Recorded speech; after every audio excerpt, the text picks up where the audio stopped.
और बड़ी खबर, दिल्ली के कई इलाकों में कोहरे की मार देखने को मिल रही है। दिल्ली में स्मॉग की घनी परत छाई हुई है।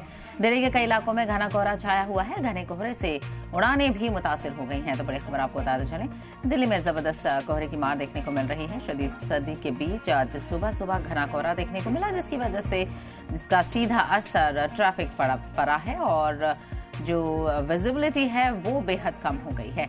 तो कई जो ट्रेनें हैं और फ्लाइट्स हैं वो ताखिर से चल रही हैं। घने कोहरे का असर फ्लाइट्स और ट्रेन्स पर भी पड़ता हुआ नजर आ रहा है। तो वहीं मुसाफिरों को थोड़ी मशक्कत का सामना भी करना पड़ रहा है और इसके अलावा जो ट्रैफिक है उस पर भी असर पड़ा है। जो लोग सुबह सुबह निकलते हैं उन्हें भी ताखिर देखने को मिल रही है, क्योंकि कोहरे की वजह से स्पीड खासा कम है और विजिबिलिटी पर इसका सीधा असर पड़ा है। तो दिल्ली में कई इलाकों में कोहरे की मार, दिल्ली में स्मॉग की घनी परत छाई हुई है और दिल्ली के कई इलाकों में घना कोहरा है। घने कोहरे से उड़ानें भी मुतासिर हो गई हैं और जो है लोगों को थोड़ा इंतजार करना पड़ रहा है। फ्लाइट्स डिले हैं और ट्रेन भी ताखिर से चल रही हैं।